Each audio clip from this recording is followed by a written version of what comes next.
Hello friends, स्वागत है आपका हमारे यूट्यूब चैनल यूरेनियम क्लासेस में। तो फ्रेंड्स, कैसे हो आप? आई होप अच्छे होंगे और आप में एक एक्साइटमेंट भी होगा कि जो आपके हिंदुस्तान जिंक लिमिटेड के जो एग्ज़ाम है वो 5 मार्च को हिंदुस्तान जिंक लिमिटेड द्वारा करवाए जाने वाले हैं। तो सबसे पहले तो आप सभी को हार्दिक शुभकामनाएं। और अब कल हमने एक वीडियो अपलोड की थी कि आपको एग्ज़ाम कैसे देना और क्या क्या सावधानी रखनी चाहिए। उसके अलावा भी आज हमारे पास कम से कम 100 कमेंट्स आ गए थे उस वीडियो पे कि सर एग्ज़ाम कैसे देना है, क्या हम पेन और नोटबुक साथ में ले सकते हैं कि मोबाइल पे दे सकते हैं। तो सारा का सारा वो जो हम इस वीडियो में चर्चा करने वाले हैं और इसमें बात करने वाले कि आपको क्या क्या सावधान है। वैसे हमने कल जो वीडियो बनाया था उसमें सारी बातें कर ली थी, लेकिन आज वापस वही वीडियो हम लाने वाले हैं और इसमें कुछ विशेष जानकारी मैं आपके साथ साझा करने वाला, जो मेरे पर्सनल एक्सपीरियंस रहे हैं पिछले साल की, जो मैंने पिछले साल एग्ज़ाम दिया था। तो आपको क्या क्या सावधानी रखनी चाहिए और किस तरीके से ये एग्ज़ाम आपको देना चाहिए। तो चलिए शुरू करते हैं। तो सबसे इम्पोर्टेंट बात यह है कि हमारे पास बहुत सारे कमेंट्स आए थे कि कुछ स्टूडेंट्स के तो मेल आ चुका है, कुछ स्टूडेंट्स के अभी तक मेल नहीं आया है। तो जिनके पास मेल नहीं आया तो उनको मैं रिकमेंडेड करूंगा कि वो अपना मेल बॉक्स ओपन करें और एक बार वापस उस मेल को क्या कर ले, रिफ्रेश कर ले, या वहाँ से मेल को लॉग आउट करके वापस लॉगिन करके देखिए। तो हो सकता है किसी टेक्निकल इशू के कारण आपको मेल प्राप्त नहीं हुआ। अगर फिर भी आपको मेल नहीं आता है तो आपको कल कल का और वेट करना चाहिए, क्योंकि एक्चुअली जब मैंने पिछले लास्ट ईयर एग्जाम दिया था तो मेरे खुद के जो एक दिन पहले मेल आया था और बाकी के बहुत सारे स्टूडेंट्स के 2 या 3 दिन पहले आ चुका था। तो इस बार भी ऐसा हो रहा है। तो हो सकता है कि आपको कुछ टेक्निकल वजह के कारण आपका जो मेल नहीं आ पाया। यह हो सकता है कि इस बार ये जो एग्ज़ाम है, हो सकता है 2 दिन करवा रहे हो या 3 दिन करवा रहे हो। तो हो सकता है आपका जो एग्जाम है वो नेक्स्ट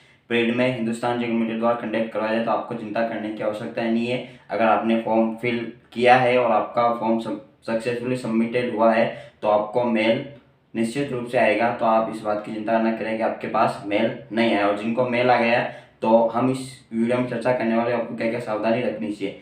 तो फर्स्ट, और जो आपका जो मेजर क्वेश्चन था वो हर वीडियो में आता है और हर वीडियो में मैं एक्सप्लेन करता हूँ, और इस वीडियो में मैं एक्सप्लेन कर देना चाहता हूँ कि जो एग्ज़ाम है वो मोबाइल पर देना है या लैपटॉप पर देना। तो जो मेरा पर्सनल अगर पॉइंट ऑफ व्यू है तो आपको जो जो एग्ज़ाम है वो मोबाइल पर नहीं देना है। जो ये एग्ज़ाम है वो मोबाइल पर नहीं देना है। इसके नहीं देने के बहुत सारे रीज़न है।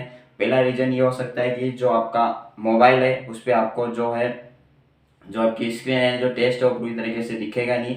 सेकंड बात ये हो सकती है कि जैसे आप मोबाइल दे रहे हैं, मोबाइल पे अगर एग्ज़ाम दे रहे हैं तो आप अगर इधर उधर रुलेंगे तो आपकी जो स्क्रीन है मोबाइल की वो भी आपके साथ साथ हिलेगी।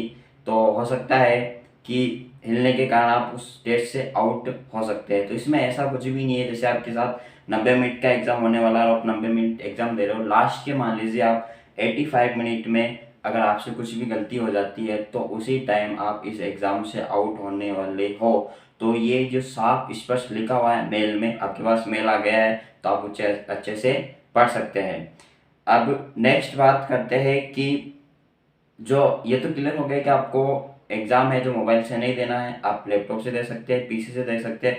अब बात ये है कि सर एग्ज़ाम देना कहाँ है, तो मैं रिकमेंडेड ये करूँगा कि आप अपने आसपास कोई भी साइबर कैफ़े है या आपने अगर लाइब्रेरी ज्वाइन कर रखी है तो आप अपना पीसी या लैपटॉप वहाँ ले जाइए 5 तारीख को। तो टाइमिंग मैंने बताई थी आपको, जो मेल में आया था वो 9 से 7 बजे तक है, 9 AM से 7 PM तक, यानी शाम के 7 बजे तक है। तो 9 बजे से 7 बजे के बीच में आप कभी भी ये एग्ज़ाम दे सकते हैं। तो पहले जिस भी जगह आप एग्ज़ाम दे, चाहे घर पे दे रहे हैं या कहीं पे भी दे रहे हैं, तो श्योर ये कीजिए कि आसपास शोर नहीं आना चाहिए। फर्स्ट चीज़ तो ये हो सकती है। और सेकंड चीज़ क्या है कि नॉइज़ बिल्कुल नहीं आनी चाहिए। जिस रूम में आप एग्ज़ाम दे रहे हो तो आपके अलावा कोई भी उस रूम में दिखना नहीं चाहिए, यानी उस कैमरे के सामने नहीं आना चाहिए। तो जैसे ही उस कैमरे के सामने आपके अलावा कोई दूसरा व्यक्ति आ जाता है तो आप उसी टाइम उस एग्ज़ाम से आउट हो सकते हो। तो ये विशेष ध्यान रखना है। तो मेरी पर्सनली जो राय है आपके साथ यही है स्टूडेंट्स, कि आप ये जो एग्ज़ाम है तो या तो किसी साइबर कैफे में चल जाइए, तो उनसे रिक्वेस्ट कर लीजिए कि आपको अलग से एक पीसी दे देंगे वो, और उनका वेबकैम भी अच्छा होता है। और सेकंड चीज़, उनसे आप जैसे 9 बजे से एग्ज़ाम स्टार्ट होने वाला है तो आप आधे घंटे पहले उस साइबर कैफे पे पहुँच जाइए, या जहाँ भी आप लाइब्रेरी में जाना चाहते हैं वहाँ पहुँच जाइए। तो उस साइबर कैफे वाले कह दीजिए आपका जो गूगल कॉन है, ठीक है, तो गूगल कॉन पे होने वाला विशेषली ये एग्ज़ाम। तो उसको वो अपडेट करके रखे, आप खुद जाके उसको अपडेट कर सकते हैं। अगर आप घर पे देना चाहते हैं तो आप शोर ये करें कि जिस भी रूम में आप देना चाहें तो उस रूम के आसपास शोर नहीं आना चाहिए, ना तो बच्चों को शोर आना चाहिए, किसी भी प्रकार का शोर नहीं चाहिए, बिल्कुल शांत इलाका यानी शांत रह के आपको एग्ज़ाम देना है। तो ये तो बात हो गई कि आपको एग्ज़ाम कैसे देना है। तो मैं तो रिकमेंडेड ये करूँगा कि 99% आप कोशिश ये कीजिए कि साइबर कैफे में चल जाइए। हो सकता है वो चार्ज ले सकता है 100-150 रुपये। तो या गाइस, जब हम बाहर सिटी से बाहर कभी एग्ज़ाम आपने दिए होंगे एसएससी रेलवे, तो बाहर जाते हैं, किसी का सेंटर कहाँ आता है कहाँ आता है, तो इतने पैसे लगा के वहाँ जाते हैं। तो 100-150 रुपये में देने में कोई हर्ज नहीं है। तो आपकी सेफ्टी के लिए अगर आप घर में दे रहे हैं तो नेटवर्क का इशू हो सकता है, साइबर कैफे में देंगे तो अभी ब्रॉडबैंड अच्छे लगे होंगे तो नेटवर्क का कोई इशू नहीं होगा, और वहाँ पे जो कैमरा वो भी अच्छा होगा। और जो साइबर कैफे वाले हैं वो जो विंडोज़ है उनकी अपडेट रहती है, और सेकंड चीज़ उनकी जो रैम है वो भी अच्छी रहती है, प्रोसेसर भी अच्छा यूज़ करते हैं वो। तो आप वहाँ पे जाके, मैं रिकमेंडेड ये करना चाहूँगा कि आप वहाँ पे जाके एग्ज़ाम दे सकते हैं। फिर आपका आपका पर्सनल पॉइंट ऑफ व्यू है।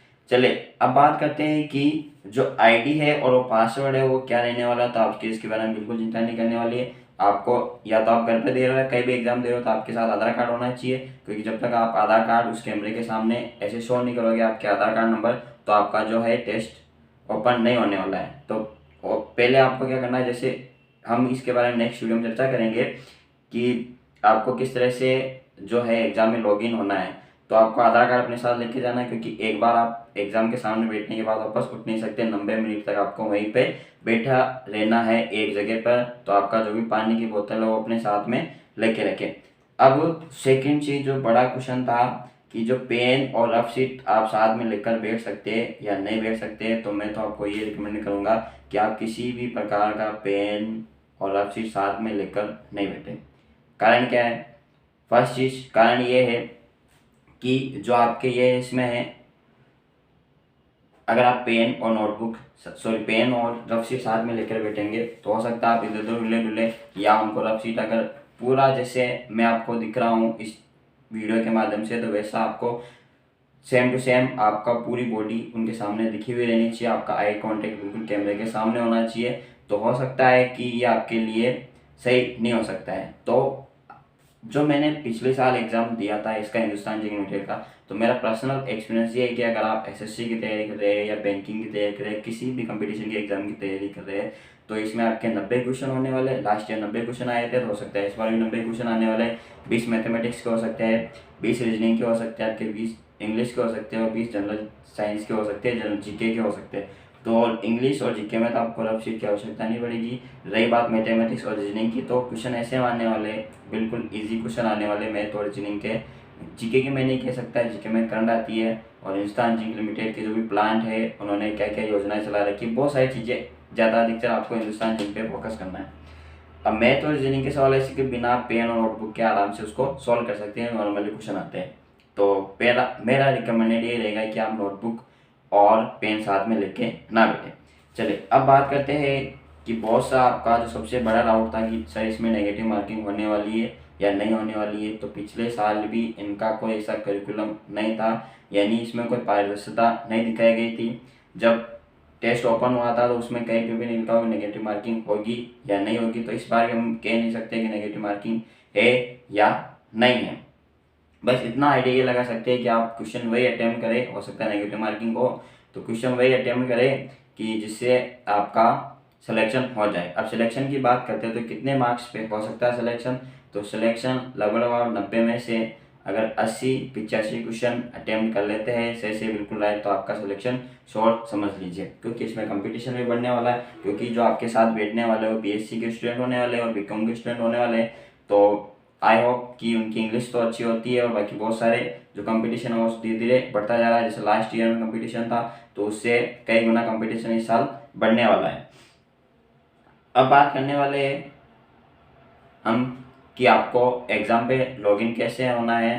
तो एग्ज़ाम पे लॉगिन होने के लिए हम एक छोटा सा डेमो लेके आने वाले हैं।